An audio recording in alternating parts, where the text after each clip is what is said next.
प्रिय विद्यार्थियों, स्वागत है आपका इस ई लेक्चर में, जो कि प्रैक्टिकल प्रॉब्लम्स अनुपात विश्लेषण पर आधारित है। अनुपात विश्लेषण पर इससे पहले मेरे 11 वीडियो और हैं, आप उनको भी जरूर देख लेना। ये बीकॉम पार्ट सेकंड के विद्यार्थियों के लिए है।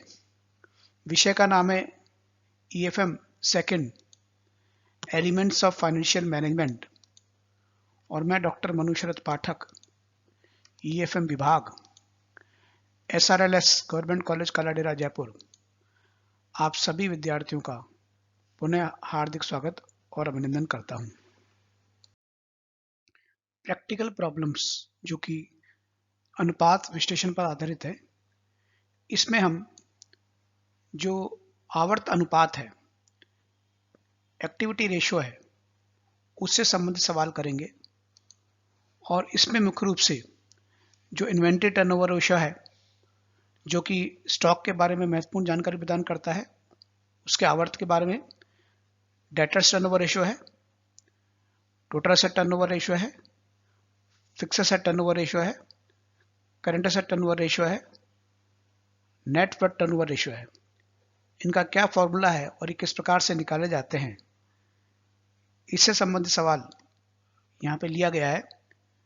यहाँ पे the comparative statement of income and financial position दी हुई है 2010 की और 2011 की। इसमें महत्वपूर्ण सूचनाएं दे रखी है। नेट सेल्स दोनों की दे रखी है, दोनों की कॉस्ट ऑफ सेल्स दे रखी है, दोनों का ग्रॉस प्रॉफिट दे रखा है, दोनों का ऑपरेटिंग एक्सपेंसेस दे रखा है, फिर लेस करने के बाद नेट प्रॉफिट दे रखा है। बैलेंस शीट में असेट्स कैश दे रखा है, bank, debtors, stock, fixed, liability side में creditors, bills payable, debentures, equity share, reserve surplus और टोटल दे रखा है।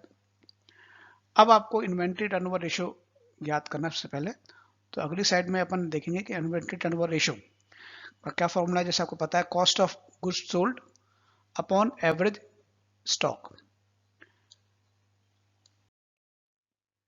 तो इन्वेंट्री टर्नओवर रेशियो निकालने के लिए cost of goods sold upon average stock. तो कॉस्ट ऑफ गुड्स सोल्ड पिछले स्लाइड्स में आपने देखा होगा, कॉस्ट ऑफ सेल्स में दे रखा है 2010 के अंदर 1,40,000।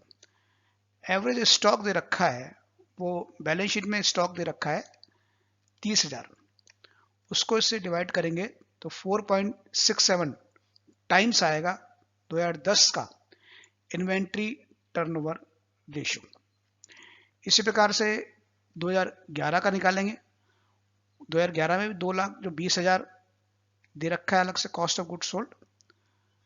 पिछली आपकी स्लाइड जो उसमें आप देख लेना, एवरेज स्टॉक में दे रखा है बैलेंस शीट में असेट साइड की तरफ 20,000। इसको डिवाइड करने के बाद 2011 का इन्वेंट्री टर्नओवर रेशियो आया 11 टाइम्स। यानी 2011 का जो इन्वेंट्री टर्नओवर रेशियो है वो अधिक है 2010 के कंपैरिजन के अंदर। यानी कार्यकुशलता जो है वो 2011 की स्टॉक की अधिक है। दूसरा अनुपात इसमें ज्ञात करना अपन को डेटर्स टर्न रेशियो, जो कि देनदारों के बारे में महत्वपूर्ण सूचनाएं प्रदान करता है। इसमें net credit sales upon average receivable इसका फॉर्मूला है। नेट क्रेडिट सेल्स अपन को बैलेंस शीट में दे रखी है, पीछे आप देखिएगा 2010 की दे रखी है 2 लाख। एवरेज जो रिसीवेबल है ये क्या है, डेटर्स है। जो आपको असेट्स में दे रखा है वो डेटर्स है, वो कितना दे रखा है 80,000 2010 में। इसको इससे डिवाइड किया तो है 2.5 टाइम्स 2010 का डेटर्स टर्नओवर रेशियो। इसी तरीके से 2011 का जो डेटर्स टर्नओवर रेशियो निकालने के लिए जो 2011 की नेट क्रेडिट सेल्स दे रखी है बैलेंस शीट में, उस सवाल में 3 लाख दे रखी है। एवरेज रिसीवेबल असेट साइड की तरफ जो डेटर्स दे रखा है वो दे रखा है 50,000। इसको इससे डिवाइड कहा तो है 6 टाइम। तो इसी तरीके से जिस प्रकार से इन्वेंट्री टर्नओवर रेशियो 2011 का अच्छा था, उसी प्रकार से डेटर्स टर्नओवर रेशियो के अंदर भी 2011 की 6 टाइम दिखा रखी है। तो इसका अर्थ यह है कि देनदार की स्थिति जो है वो 2011 की ज़्यादा अच्छी है 2010 की से तुलना करने पर। आ गया टोटल असेट्स टर्नओवर रेशियो, यानी कुल संपत्ति का आवर्त देखें तो इसका भी फॉर्मूला यह है cost of goods sold upon total assets. Cost of goods sold अपन ने अभी देखा ही, शुरू में अपन ने इन्वेंटरी टर्नओवर रेशियो निकाला जब 2010 में दे रखा है 1,40,000। टोटल असेट्स का जो टोटल दे रखा है वो दे रखा है 2,40,000 2010 में। तो 1,40,000 को 2,40,000 से डिवाइड किया तो आया 0.58 टाइम्स, या 2010 का टोटल असेट टर्नओवर रेशियो आया। 2011 का टोटल असेट टर्नओवर रेशियो निकालने के लिए उसमें जो कॉस्ट ऑफ गुड्स सोल्ड दे रखा है, पिछली स्लाइड में आप जाके देखिएगा, वो दे रखा है 2,20,000। टोटल जो असेट्स का दे रखा है 2011 का बैलेंस शीट में वो 2,20,000, दोनों को डिवाइड किया तो 1 टाइम्स आया। तो यहाँ भी टोटल असेट टर्नओवर रेशियो 2011 का ज्यादा आ रहा है, इससे अगर तुलनापन करें। आगे फिक्स असेट टर्नओवर रेशियो, यानी स्थिर संपत्ति के आवर्त की तुलना यहाँ पे की है कॉस्ट ऑफ गुड्स सोल्ड से। फॉर्मूला इसका रेशियो का cost of goods sold divided by fix assets. Cost of goods sold जैसा आपको पता ही है 2010 का दे रखा है 1,40,000।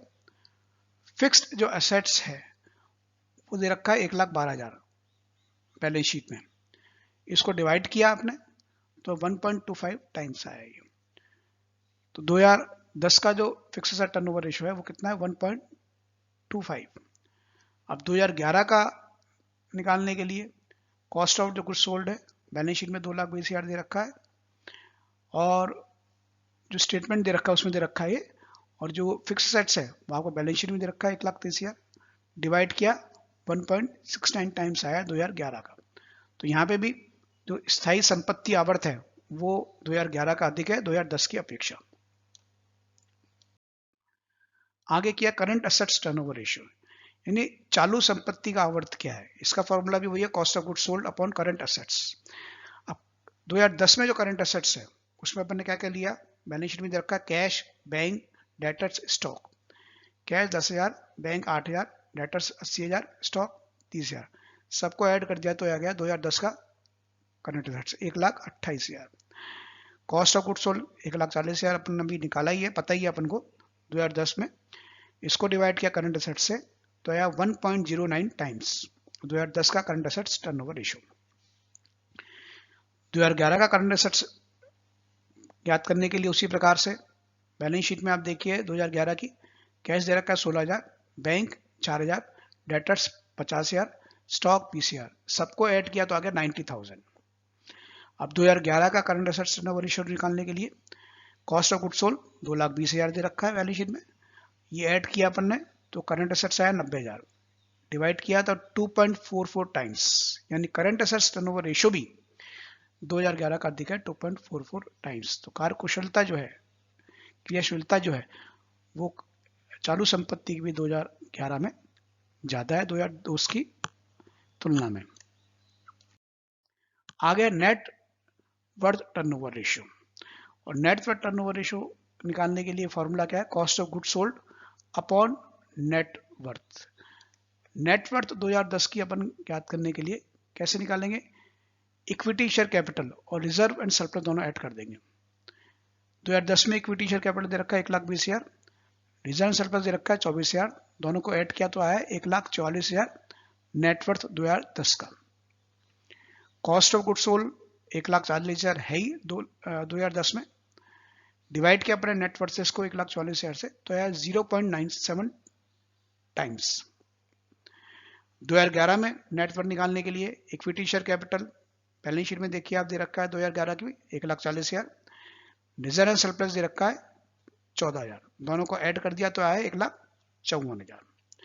अब 2011 में जो कॉस्ट ऑफ गुड्स सोल्ड दे रखा है वो 2,20,000 दे रखा है, डिवाइड बाय नेटवर्थ 1,54,000 जो हमने याद किया, तो डिवाइड किया तो आया 1.43 टाइम्स। तो यहाँ भी नेटवर्थ जो टर्नओवर रेशियो है वो ज्यादा है 2011 का। तो ये आपको जो प्रैक्टिकल प्रॉब्लम्स पर जो कि क्रियाशीलता अनुपात पर आधारित था वो आपके लिए काफी लाभान्वित रही होगी। आपको जो फॉर्मूले वगैरह भी पुनः आपको याद आ गए होंगे। सभी विद्यार्थियों को देखने के लिए धन्यवाद। चैनल को सब्सक्राइब करिएगा।